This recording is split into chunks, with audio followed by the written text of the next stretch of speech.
ஒவ்வொரு விதைகளையும் ஸ்டாலினிடம் காட்டினால் விதையின் பெயர் கூட அவருக்கு தெரியாது. விவசாயம் பற்றி தன்னுடன் விவாதிக்க தயாரா என்று முதலமைச்சர் மு க ஸ்டாலினுக்கு அதிமுக பொதுச் செயலாளர் எடப்பாடி பழனிசாமி சவால் விடுத்துள்ளார்.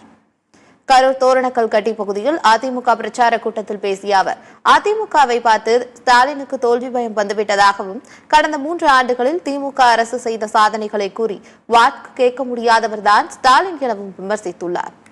திமுக தேர்தல் அறிக்கையில் வழங்கிய வாக்குறுதிகளை 10% கூட நிறைவேற்றவில்லை என்று கூறிய எடப்பாடி பழனிசாமி, திமுக ஆட்சி அமைத்து பல மாதங்களாகியும் அதிமுக வலியுறுத்திய காரணத்தினால் மட்டுமே பேருந்துகளில் பெண்களுக்கு இலவச பயணம் வழங்கப்பட்டது என்றும் தெரிவித்துள்ளார். இந்தியாவிலேயே ஊழல் புகாரில் கலைக்கப்பட்ட ஒரே ஆட்சி திமுக அரசுதான் என்றும் எடப்பாடி பழனிசாமி சாடினார். அதேபோல வேளாண் சட்டத்தை பற்றி பேசுகிறார். வேளாண் பற்றி உனக்கு என்ன தெரியும்? நீங்க காய்கறிகளை எடுத்துட்டு போய் போட்டு இது என்ன காய்கறின்னு சொல்லிட்டா பரவாயில்ல, இல்ல தானியத்தில் எடுத்துட்டு போய் பாருங்க, காட்டுங்க, ஸ்டாலின் என்னென்ன தானியம் சொன்னா பரவாயில்ல. ஆனா நான் பச்சை பை சொல்லுகின்ற, நான் பச்சை துண்டு போட்ட பச்சை பை சொல்லுகின்ற பழனிசாமின்னு சொல்றார்.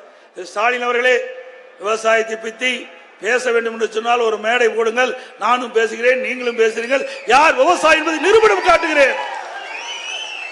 சும்மா மேடையில் ஏறி பேசிட்டு போனா பத்தாது. மக்கள் எல்லாம் ஒன்னும் ஏமாளிகள் அல்ல. தமிழ்நாட்டு மக்கள் அறிவுபூர்வமான மக்கள், விவரம் தெரிந்த மக்கள். உங்களுடைய பொய்யான பேச்செல்லாம் எடுபடா திரு ஸ்டாலின் அவர்களே.